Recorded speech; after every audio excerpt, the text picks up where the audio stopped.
Sometimes you just got to make a commitment, and this is the opportunity that you've been looking for. It's time to take charge of your own fabrication. Stop paying other people to do it for you. Now is a time to teach yourself how to weld. Let's talk about that right now. Now, why should you own a welder? Well, it's easy. If you have more tools in your toolbox, you'll have the ability to do your own work. And really what it boils down to is your ability to, if you decide you need to do something or build something, make something, fabricate something, you can do it right then and there without having to wait for somebody, call somebody, pay somebody for their time, take it to a shop to have it done, draw up some plans, whatever. It's so much easier when you just have the ability to grab some raw stock and just build it, whatever it is that you need at right then and there. So I know it's a big deal sometimes to think about jumping into something that sounds very complicated, and it is. Welding is not a difficult skill to acquire, but the equipment is sometimes is a little intimidating because it's not a wrench or a screwdriver or a power drill. It's something a little more complicated, and honestly, it's probably the biggest thing that throws people off. They go, well, I can't weld. I'll pay somebody to do it.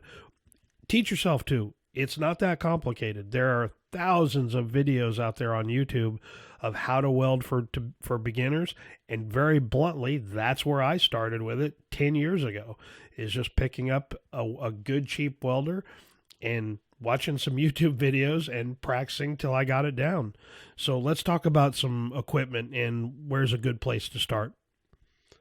Now, depending on your budget, you can spend several $1,000s if you want to on a good welder. But in all reality, when you're just starting out, practicing, learning, trying to understand how to set up the equipment, trying to understand how much depth you need in the weld and to fuse the pieces together, there's no reason to spend that much amount of money. The easiest and cheapest thing to do is to buy a flux core welder. Now, flux core does not require a gas bottle, so it's all self-contained. The wire has the flux in it that creates the shielding gas that it needs to create the weld.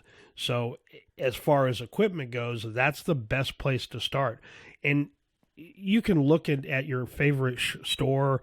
If you've got a Northern Tool or a Harbor Freight or Princess Auto, if you're up north, everyone's got a very inexpensive welder. Now, I just went to the store here today to look around, and it looks like anything's from about $130 up to $170 for an entry-level flux core welder. Not a bad deal. I also popped onto Facebook Marketplace to take a look and see what they had on there. There's some welders here for $50, and I don't know how long you'll be able to use it, how good a condition those are in, but if you can have that welder for 2-3 months and really spend some time with it and practice a lot of, welding in different types of materials, different gauge steels, different thicknesses, hey, it's well worth the money that you'd spend for, maybe buying a new liner or gun or a couple of spools of wire and some tips and get yourself running. So I would take a look at if you've got a couple $100 to spend, it's probably the easiest thing to go to one of those stores, buy the inexpensive flux core welder, and while you're there, you can pick up a hood, some gloves, wire brush, any of the other material that you may not have at your home shop, you can pick up there, and really for under $200, you can set yourself up with a very, very good, brand new set of equipment plus a welder and get yourself started. Now, all of the welders we're going to talk about are all 110. However, you're going to need a 20 amp plug-in for it to make sure that it'll handle the power that the welder demands. So if you need to upgrade the plugs in your shop, you might as well look at doing that first. Now let's talk about flux core welding for just a second, because it is a little bit different. In a traditional style welder, you will have the welder, you'll have a bottle of shielding gas, a ground, and the gun. In a flux core welder, there is no shielding glass. The wire itself has a flux in it that does the shielding for the welding process. So there is no bottle to attach to it, which makes flux core welding a little bit easier to learn on because there's less things that you have to learn how to set up, less things you need to learn how to control. You can get to that down the road. What you're trying to do with a flux core welder right now is just learn how to weld, how to set the amperage that you're going to use, the speed of the wire that is going to be fed to it. Those are critical to understand so you know how much wire that you need to feed for the weld that you're trying to produce on the material in the conditions that you are doing it in. So that's why flux core welding is so much easier to learn on, because like I said, there's fewer things to monkey around with. Now, this is a slightly older Miller-Matic 140 that I got about 10 years ago, I guess. Here's some differences in the Miller-Matic machine, because it will help you be, I think, a little bit better welder. There's less stuff that you have to kind of go through on this one to figure out how to do things. On an auto set machine, which is what this Miller is it will automatically set the wire speed for you. What you need to do is set what type of material that you're working on, how thick it is, and then set the speed gauge to whatever wire that you're working with, which is an 024 or an 030 gauge wire. Once you have that set, the machine will determine how quickly or how slowly the material moves out of the gun based on the settings that you gave it. And what the nice thing about that is it takes a lot of guesswork out of it. Now, you can get a simpler machine.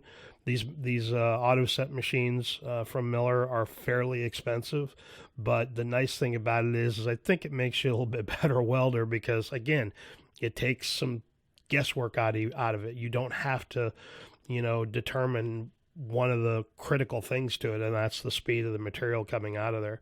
So again, this just happens to be what I have. It's what I use fairly frequently. I probably weld on it 3-4 times a month, depending on what the project is. And it's been a great tool for me. Now, again, you don't have to spend that kind of money on it. I think these new were about $700-800, somewhere in there. I don't recall what I paid for this one, but I did buy it used.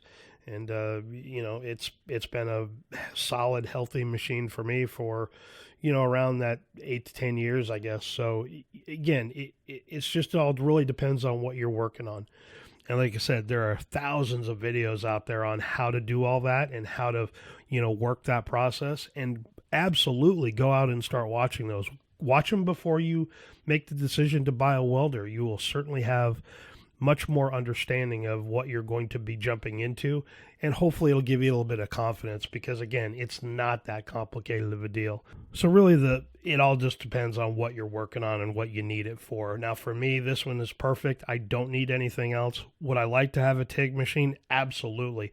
One, because I haven't welded on a TIG in over 25 years, and I would like to relearn that skill. I would like to reacquire it. There's a lot of things that I think I would be able to get into a little bit more. Stainless steel for one, and occasionally on aluminum. Stainless is the big one for me. I would love to have a TIG for that, but I don't want to spend the money on it. For the amount of time that I would use it, I just don't know that it's worth it for me. So anything that I've needed over the last 10 years or so, I haven't done it. I've hired somebody else to do it. But 95% of the work that I've done has been on a flux core welder or on my Miller-Matic 140. Adding this tool to your toolbox will make you a much happier car guy, because it's like anything else. You don't really realize that you need it until you need it. And then it's like, man, I wish I knew how to weld. I need to create a little bracket, or I need to create a little gusset for this, or whatever the case may be. Having the right tool in the toolbox always makes the job so much easier. So challenge yourself. Go out there, watch a bunch of those videos, on how to weld and how beginners weld, and watch some videos on flux core welding and regular MIG welding, and get an understanding of what you're going to jump into. And if you think it's a good idea and it's something that you can, that you feel like that you have the confidence to go out and do it, jump right in. Even if you aren't confident in it, jump in and do it. Give it a try. I promise you, having those tools in your toolbox are always going to be helpful for you. Again, everything on this is safety first, though. So make sure you're safe with it. Make sure that you're safe with your, the outlets in the garage. If they're not quite up to what they need to be, then get an electrician in there or have an electrician come out and do it. Or if you're capable of doing it, then make sure you upgrade it. Safety is always the key.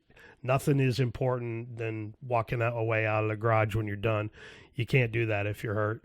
So certainly keep everything safe, but having the tool is, man, I can't tell you how much more fun it has been to work in the garage now that I have that piece of equipment where I can just jump on it when I need it, knock something apart, recut it, re-weld it back together, and get it back into service. Great piece of equipment. If you've got any questions about this, please don't hesitate to leave them down below, and I'll certainly do whatever I can to answer them for you. But what I really want to see in the comments is that you went out there, bought a flux core welder, and started trying it, and you're learning, trying to stitch things together. Give it a shot. I think you'll like it. I appreciate you guys. We'll see you on the next video.